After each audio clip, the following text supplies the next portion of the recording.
So today what we are going to study is eigenvalue and eigenvector. So you might have seen this name eigenvalue and eigenvector in your class somewhere, right?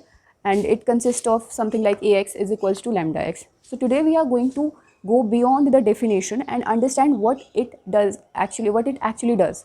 Why is it so important? And questions like that. So understanding eigenvalue and eigenvector is more about understanding the change, and where that change is happening. The change is happening in the vector.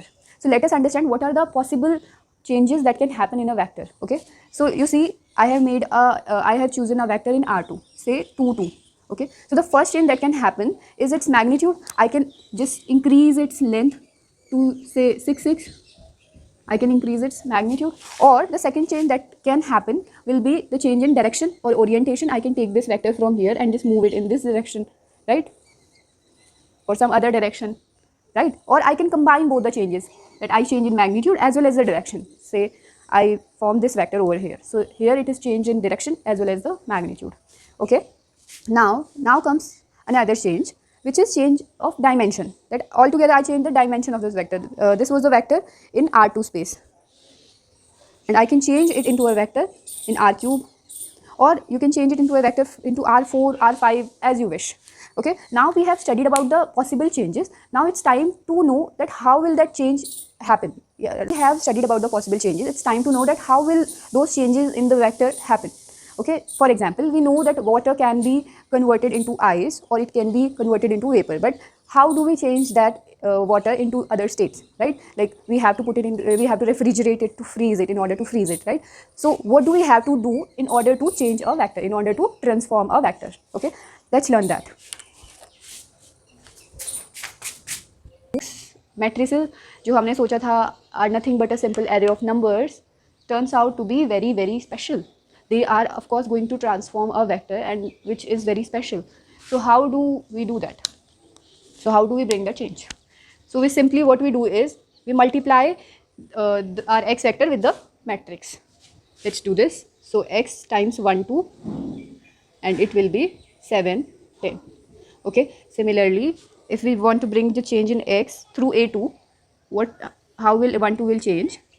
You see, this will change as 5 10, and which is, if you notice, nothing but 5 times of 1 2. And similarly if you change x vector through a3 by multiplying it 1 2, then it gets transformed into 5 10 vector. A1 matrix took a 1 2 vector and transformed it into 7 10.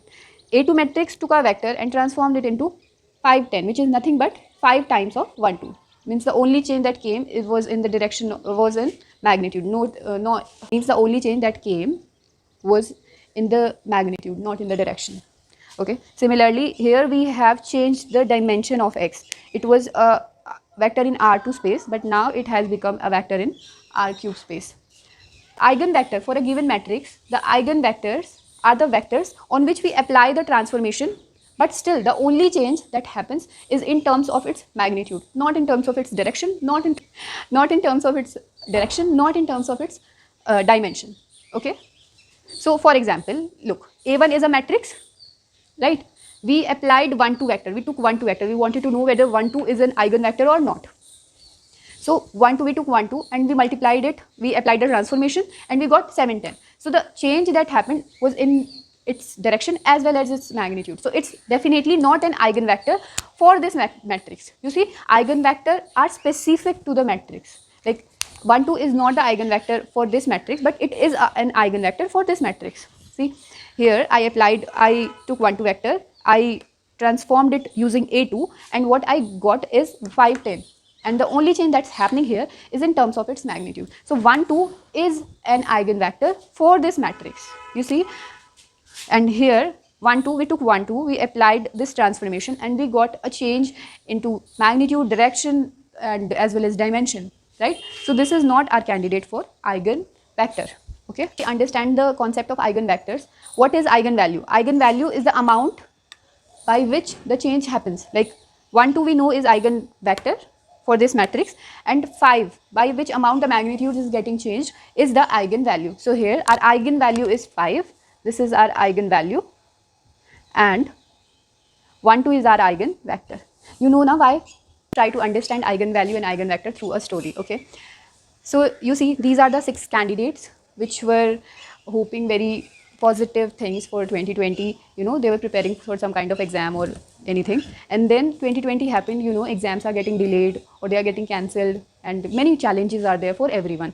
So, you know, some candidates, they are losing their motivation, and they feel helpless and things like that. And for some candidates, they are making the best out of this time and not losing their motivation. Their motivation has only increased, right?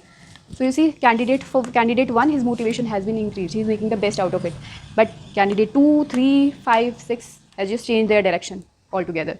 And similarly, candidate 4 has, for him, motivation has also increased. So you see, here our vectors are these 6 candidates, okay? And the change that happened is corona, okay? The change or the transformation is corona. So which one of these are eigenvectors? Our eigenvectors are those candidates who has not changed their direction, because eigenvector is no change in direction, only change in magnitude. So only change in magnitude has happened for candidate 1 and candidate 4. So candidate 1 and candidate 4 are eigenvectors. Thank you so much for watching this video. I hope you have developed a better understanding of things through this video.